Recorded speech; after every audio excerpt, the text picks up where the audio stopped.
I built the house before my hands started shaking, back when strength still lived quietly in my bones and hope felt permanent. Every brick was laid with a future in mind, children running through hallways, laughter leaking from open windows, a family that would grow old together under one roof. At the time, I believed love was something you earned by giving more than you had. I worked long days and even longer nights. When others rested, I kept going. When money was tight, I smiled and said everything was fine. I learned early that sacrifice was invisible when done right. No one noticed what you gave up, only what they received. My wife used to say the house had a heartbeat. She said it breathed when the family was together. After she passed, the walls felt hollow, but I stayed. Leaving would have felt like abandoning her twice. I raised my children there, fed them, taught them, protected them from storms both real and imagined. I told myself that love meant never keeping score. Parents weren't supposed to expect anything in return. When my grandson was born, something in me softened in a way I didn't know was possible. Holding him felt like holding time itself, fragile, precious, and terrifying. I promised I'd be there for him in all the ways I hadn't always been able to be for his parents, and I was. I paid for school fees without being asked, bought him gifts I pretended were nothing. I showed up to events even when my legs hurt and my heart felt tired. He grew tall and confident while I grew quieter, settling into the background like an old photograph. Still, I was happy, or at least I told myself I was.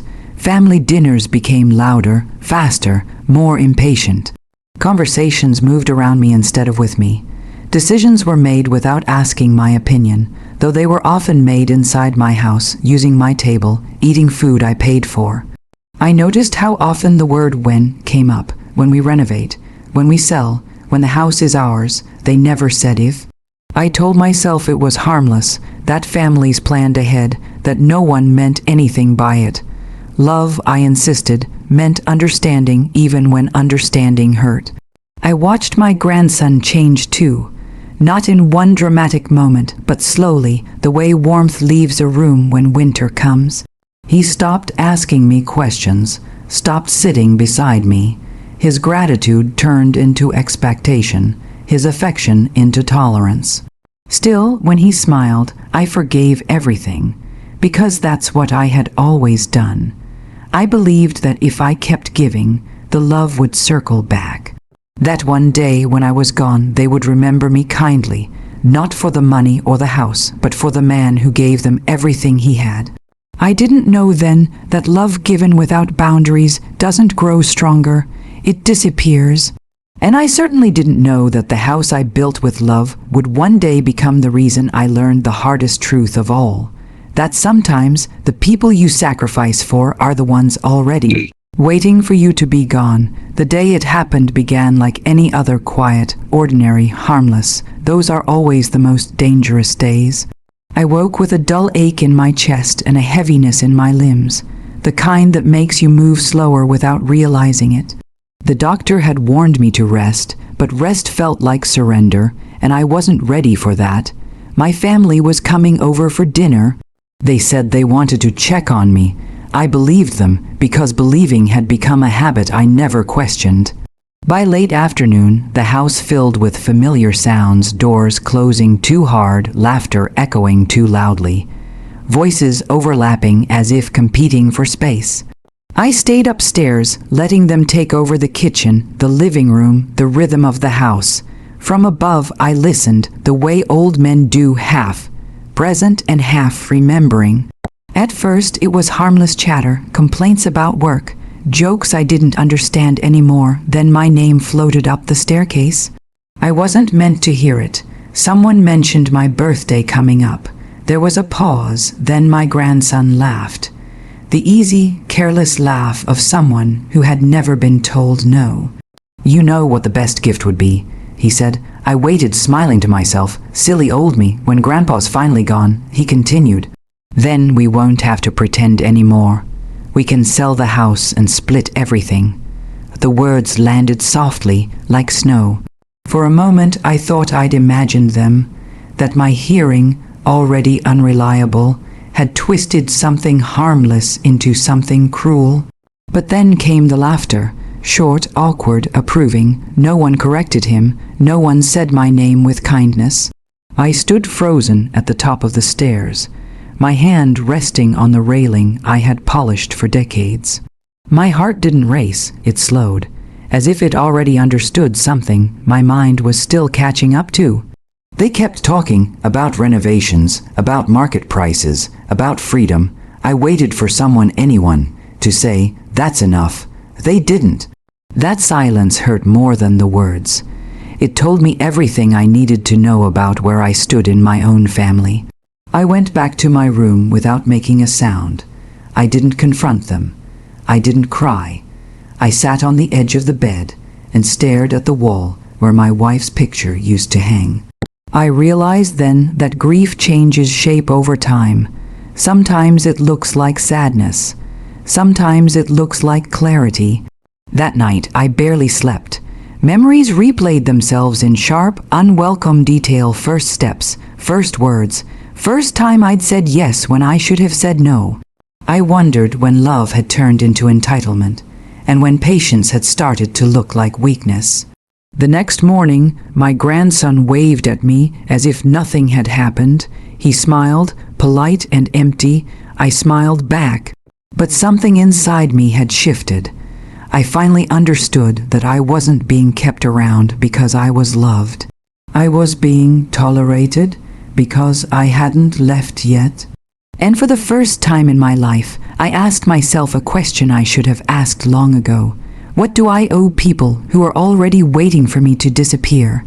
The house felt different after that, not empty or quieter, as if it were holding its breath, waiting to see what I would do now that the truth had finally spoken aloud. I moved through the rooms slowly, touching familiar surfaces like a guest in my own life. The table where birthdays were celebrated. The couch where my wife and I once argued over nothing and laughed about it minutes later. I had given everything to keep this place full. And somehow it had still become lonely. That evening, I sat by the window with a cup of tea that went cold in my hands. Outside, the streetlights flickered on, one by one, like reluctant stars.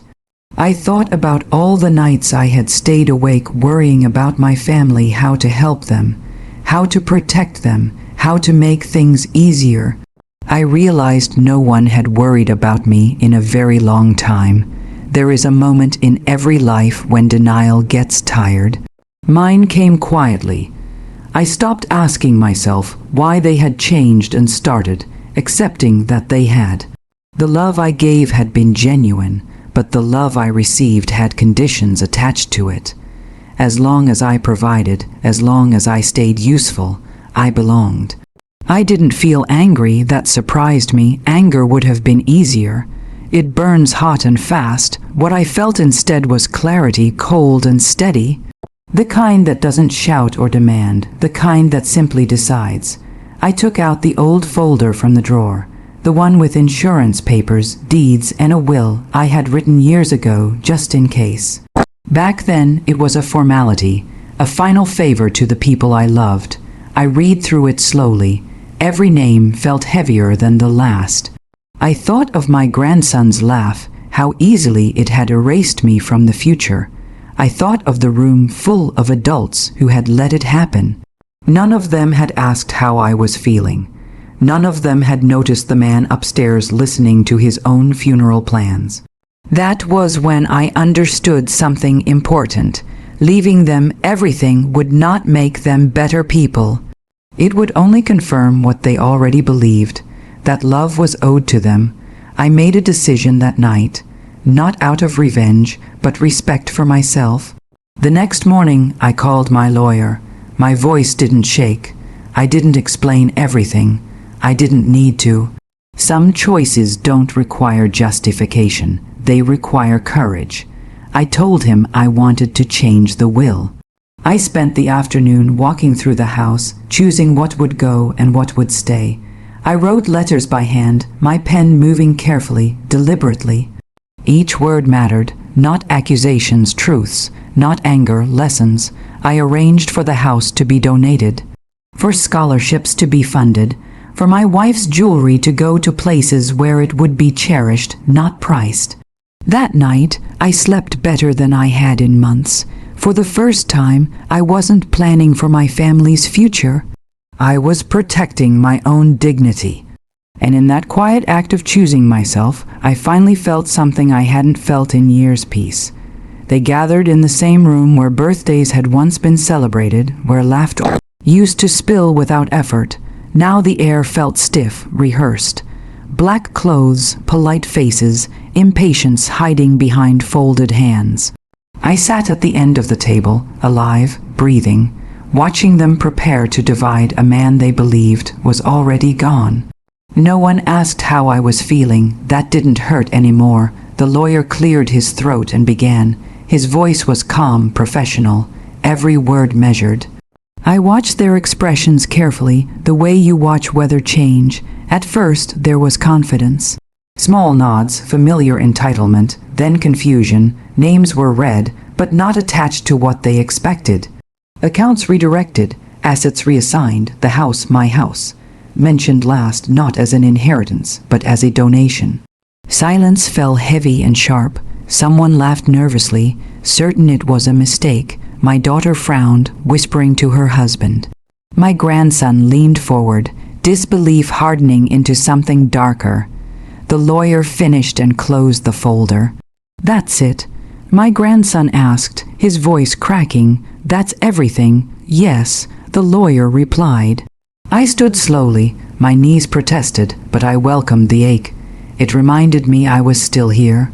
Every eye turned toward me, suddenly aware that the man they had spoken about as if he were already dead was very much alive.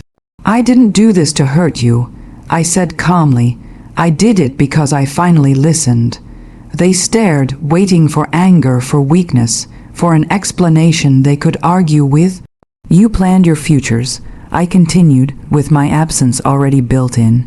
"You spoke about my death like it was a schedule, not a loss, and in that moment, you told me exactly how much I mattered."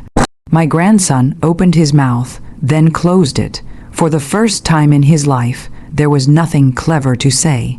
"I gave you everything I had," I said. "Money, time, patience. I thought love meant endurance. I was wrong. Love also means knowing when to stop." Tears appeared then, too late, too sudden. Apologies followed, regret dressed up as grief. I watched it all with surprising calm. I had mourned this family already. What they were feeling now was simply inconvenience. "I hope," I said softly, "that what I left behind teaches you something I never did: gratitude." No one stopped me as I walked out. The door closed behind me with a quiet finality that felt like a blessing. Outside, the air was cool. Clean. I took a deep breath, one that didn't carry expectation or obligation. The house stood behind me, still beautiful, still strong, but no longer a bargaining chip. I had given my family everything they wanted, just not what they expected. And as I walked away, lighter than I had in years, I realized the sweetest revenge isn't punishment. It's choosing peace and letting those who forgot your worth live with the sound of the door closing.